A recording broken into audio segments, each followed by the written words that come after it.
from the studios of the Walter Cronkite School of Journalism and Mass Communication in downtown Phoenix, this is Cronkite News. Arizona's education system is ranked among the lowest in the country. We sat down with your candidates for the top state schools position to hear their plans on improving education. And even though voters can't request an early ballot anymore, Maricopa County is still expecting a big turnout. Plus, the computer coding industry is growing, and one library is helping to educate more girls in the field. Cronkite News starts now. Good evening and welcome to Cronkite News. I'm Megan Guthrie. Thanks for joining us. We are 1 week away from the midterm elections, and that means lots of campaign signs. But some signs may be in violation of Phoenix code. You may be familiar with signs like these, but in downtown Phoenix, amongst these flowers, something not so sweet is on display. And I was a little surprised because you don't really see campaign signs that are a little crasser. I think there's a reason they put them here. It's a college campus. They think it's going to be funny and connect with the youth vote. But it's not just on campus where people are seeing the unmarked signs. North on Central, many signs, all with the same message, are easy to spot. Obviously, these signs are childish. Over at Fred DeVal's quarters, communication director Jeff Vetter says that their campaign is not responsible for the signs. It just distracts from the message. You know, we want this campaign to be about the issues that are important, creating jobs for Arizonans, fixing our kids' schools, and this is just a silly distraction. They are not only a distraction, but they are also unmarked, and they may be in violation of city code. Number 5 of the AZ Statute 1610-19 states that the campaign signs contains the name and telephone number or website address of the candidate or campaign committee contact person. No, I think it's really bad that they don't have any contact info in there, and if they don't follow the campaign regulations, they definitely should be taken down before the votes. We called the city of Phoenix to alert them of the unmarked signs. We do what we can to get out there as soon as possible, and I make sure that my staff has it on their radar at all times that these things come up. This is the season. Many just want to know who is behind these ads. We should be able to see who is sponsoring these signs, how do we get in contact, if someone did have a problem with that sign, who would they be able to talk to? For now, that answer is unknown, and as the countdown for the midterm elections continues, we will see how these signs may or may not have an impact. And we are 1 week away from election night, and Maricopa County has sent out thousands of early ballots to voters across the valley. Although the request period to have an early ballot mailed to you has reached its deadline, Maricopa County's recorder Helen Purcell says so far they've received 348,000 early ballots back and are expecting more. We anticipate this year we're going to get about 100,000 dropped off on Election Day. So those will have to be verified and processed after the election. Maricopa County will begin to process and count all the early ballots tomorrow. If you're wanting to skip the long lines and vote early on Election Day, you have until 5 p.m. this Friday to do so. Otherwise, polling places will be open on November 4th from 6 a.m. to 7 p.m. where you can vote. Just go to azjudges.info. You can see what judges are meeting and the standard or not. The State Bar of Arizona wants to remind you to vote for those judges on your early ballot and on Election Day. As you just heard, you can view the ratings the judges receive from the public and lawyers before you vote. As we approach the general election, the Cronkite Schools Pin Bureau is taking a closer look at voters across the state. Cronkite News reporter Rachel Lund joins us live in Media Center to tell us about the process. Rachel, what's in the Pin Bureau and how do you use it to reach out to these voters? Well, the PIN Bureau, or the Public Insight Network, is just one of the Cronkite bureaus here, and it's focused with community engagement, engaging with community members on local and national issues. So we reached out to Arizona voters via email, and we got back 39 personal responses from Arizona voters. Were there any responses that surprised you? You know, I was surprised by how many voters said political ads did not affect the way that they were going to vote on the next ballot. Arizona is ranked 7th for political spending, and these voters indicated that they want to know who's paying for the ads, but that they didn't necessarily care what the ads said and that those ads were not going to change the way that they voted. What insight did you gain from these responses? You know, although many of our respondents identified themselves as independent voters, they also identified themselves as either very conservative or very liberal, which could just be a representation of the disenfranchisement that a lot of voters are feeling with the main political parties. In fact, one of our respondents, Victoria Hayes from Phoenix, she had this to say: "I cannot vote for any member of a party dominated by ideological extremists. Even if a given candidate seems reasonable, him or herself, in my opinion, the takeover of mainline political party by bizarre ideologues represents the greatest threat to the Republic's integrity and survival that America has seen during its entire history." Rachel, thanks for joining us to discuss this important community insight. Implementing new standards is one of the key issues in the race for superintendent of public instruction. Cronkite News reporter Annalise Ortiz has been tracking this race. Annalise. Yes, Megan. As you might know, Arizona consistently ranks low when it comes to education in comparison with other states. And with battles over education funding, growing teacher shortages, and of course those changes to public school standards, your vote for superintendent of public instruction might be the most important one you cast. We're steering children in directions. Again, I'm not talking about now, and I'm not talking about going back. I'm talking about getting ready for the future. The new voice of K-12 public education in Arizona will have a lot on their plate. I'm not running for an office. I'm running for this office. Democratic nominee for superintendent David Garcia is currently an education professor at ASU. The other candidate on the ballot, Republican Diane Douglas, would not talk with us on camera. To get her stance on the issues, we went back to the clean elections debate. It's about a candidate who's been on the front lines of education. Douglas is the former president of Peoria Unified School District's governing board. She's running on a campaign to stop Common Core, the controversial education standards that would establish consistent national standards for students. It's not going to prepare our children the way it needs to. Garcia says it's important to understand how Arizona schools stack up to other states, but he says that can't come from just a standardized test. My plan is to incorporate measures that matter, real-world outcomes that get students ready for life after high school. But neither of the candidates can have a plan without teachers. If we want our best and brightest to come into teaching and to stay in teaching, we need to let our teachers teach. This heavy emphasis on multiple choice standardized tests, in my opinion, means that our classrooms have gotten more and more boxed in. I think we have to look at a compensation system that compensates our teachers not just for being in a classroom for so many years. And they can't have a plan without money. What we need to talk about is what's really important in education funding, and that's finding a new way to get money into education without further burdening our taxpayers. There is a lot of tough decisions to make in the next legislative session in order to make those $317 million, bring that to fruition. And that's the first place we focus, is making sure that it's going to be invested in public schools to begin with. An investment that will directly affect our children and our future.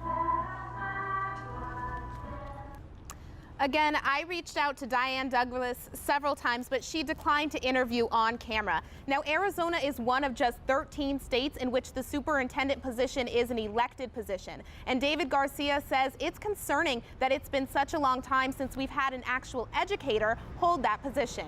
Live in downtown Phoenix, Annalise Ortiz, Cronkite News. As election season winds down, don't forget to join us right here on PBS for the grand finale, Election Night. Our Cronkite News Vote 2014 special will air from 8 p.m. to 10 p.m. on 8 World Digital, Channel 8.3. Now let's check in with Jamie Warren with what's coming up on Cronkite News. Jamie. Well, fish from a hatchery in Mojave County will keep on swimming and helping the economy after a joint effort with local, state, and federal players. And veterans with disabilities can't make ends meet, so state lawmakers are stepping in to help. Brothers and sisters, can you tell me where to go? The women were breaking the glass ceiling. That just thrilled me.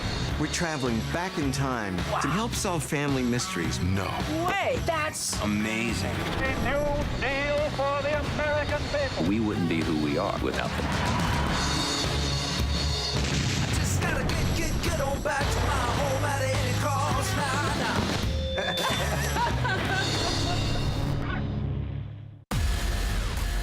people that got us from there. A world without glass, clean drinking water, time, or light. To here. These were hobbyists, garage inventors, and obsessive tinkerers. These are people who actually made the modern world, who set off an amazing chain reaction of ideas. It's the story of How We Got to Now with Stephen Johnson, coming in October, only on PBS. I'm standing up for myself and for other people like me. Wow.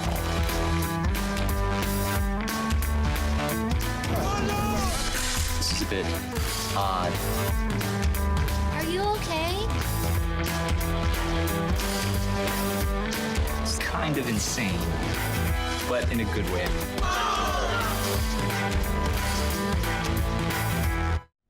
Welcome back. Through our Access Across Arizona initiative, Cronkite News told you the challenges facing the fishing industry in Mojave County. Now, one Arizona congressional representative is stepping in and advocating for improvements. When Cronkite News spoke with Willow Beach National Fish Hatchery, the project manager said a broken pipeline reduced the fish population, hurting the economy. Today, Representative Paul Gosar applauds local and national efforts to restore the hatchery. In a statement, Gosar stresses the need for the hatchery, saying the 1,700 jobs and $75 million in economic output for Mojave County generated by this program are too important to be threatened by bureaucratic red tape. Arizona taxpayers have seen an increase of nearly $1,000 in per-person federal taxes over the last 4 years. Cronkite News reporter Stephen Hicks from our Washington bureau has been going through these numbers. Arizonans have seen an increase in the amount of taxes they're paying, but that's not necessarily a bad thing. Most economists agree it's an indicator of an improving economy.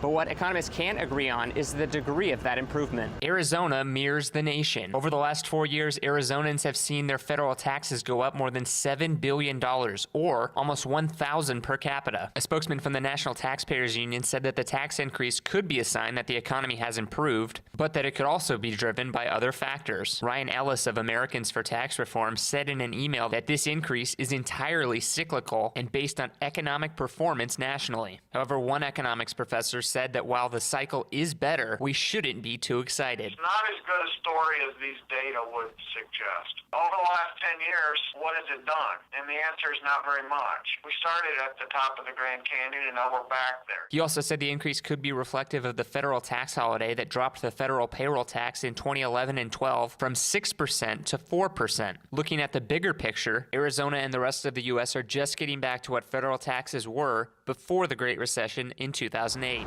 While Arizona is up $1,000 on average over the last 4 years, the state is still ranked 41st in the country and well below the national average. In Washington, D.C., Stephen Hicks, Cronkite News. One state representative is proposing legislation that could affect disabled veterans searching for a job. I took a look at how this proposal would work on the state and federal level.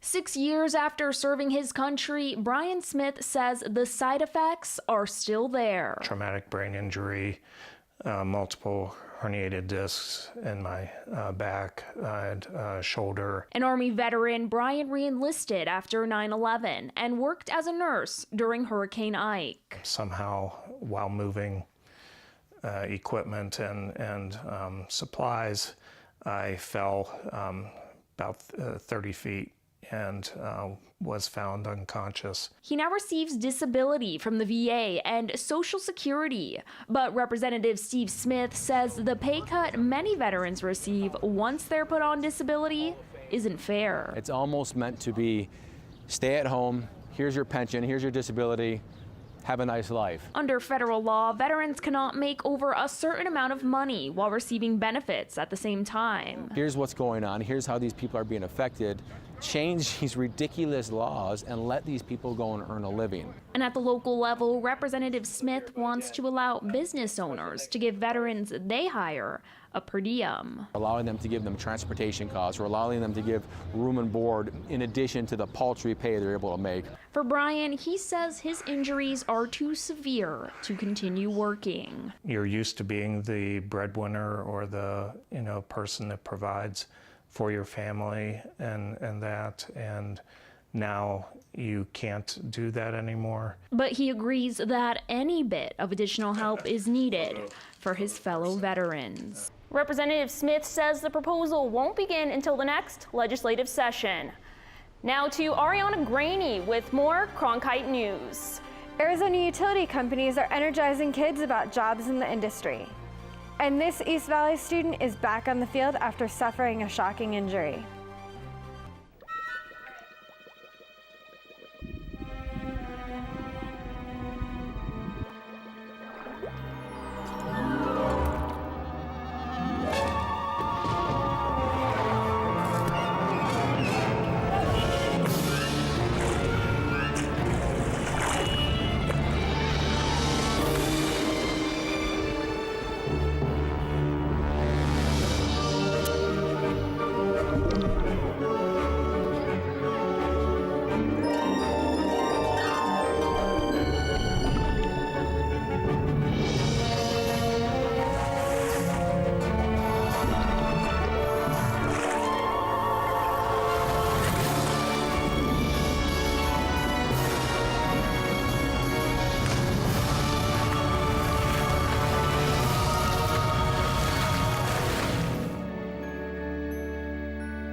The Festival has a new title sponsor. It's the electronics company Vizio. Vizio replaces Tostitos, which has been the Festival sponsor since 1996. Vizio has sponsored the Rose Bowl for the past 3 years. This season, Festival will be on New Year's Eve at University of Phoenix Stadium.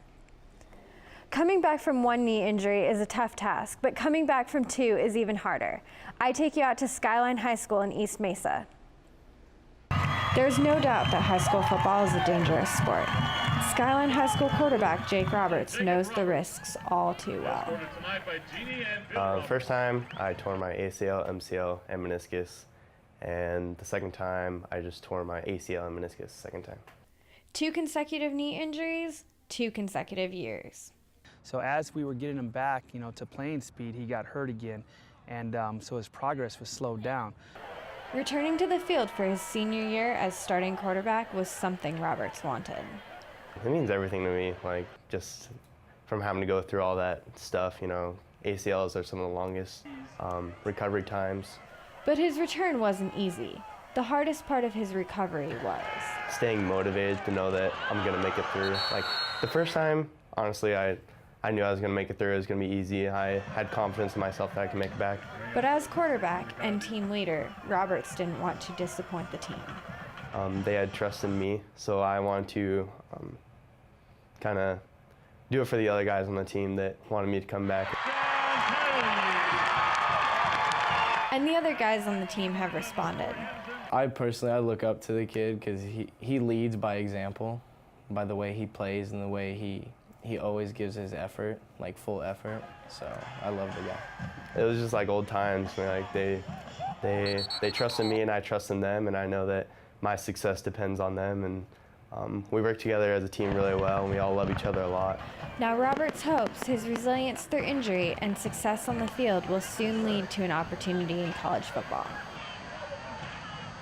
Skyline won the homecoming game 30-12. Their final regular season game is on Friday at Red Mountain High School in Mesa. Hopefully the weather will be nice for that game. Brooke, how does the forecast look for the rest of the week? Thanks, Ariana. Today's been another warm and sunny day here in the Valley. Right now we're at 86 degrees and only 21% humidity. It's a beautiful day to be outdoors. If you take a look at our averages for this time of year, our average is 84 degrees, so we're only a couple degrees warmer at 86. But this puts us at the normal range for this time of year. And luckily, we're nowhere near that high of 97 degrees, because that'd be a very hot October for us all. Let's take a look at the rest of the state. We have Page at 69 degrees, Bullhead City at 84, Yuma's all the way at 90 degrees, and Tucson down here is at 85 degrees. Now, if you compare Arizona to the rest of the state, we're a little bit warmer. Up in Chicago, we have 53 degrees. Fargo's down to 41, and Denver's at 58 degrees. Arizona's a little bit warmer compared to the rest of the states, and these warm temperatures are going to continue throughout the week. Let's take a look at our 5-day forecast. Looks like we're going to hit 90 both Thursday and Friday and dip down to 82 degrees on Saturday and dip down further to 75 on Sunday with perfect temperatures for Friday's trick-or-treating. For Cronkite Weather, I'm Brooke Wazowitz. And now let's hand it back to Megan Guthrie with a look at what's coming up on Cronkite News.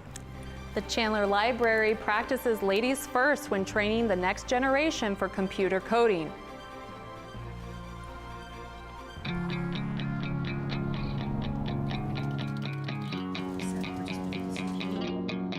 Should I believe in the world, mama? I think so. Should I give up and hide, or should I stay and fight? Should I believe in the rules, mama? What are the consequences? Can I speak out my mind in these changing times? I don't know what to believe, mama. Will you march with us? There's a fire inside, there's a storm on the rise. Give me a reason to be, mama. Buonasera. 'Cause I need someone to believe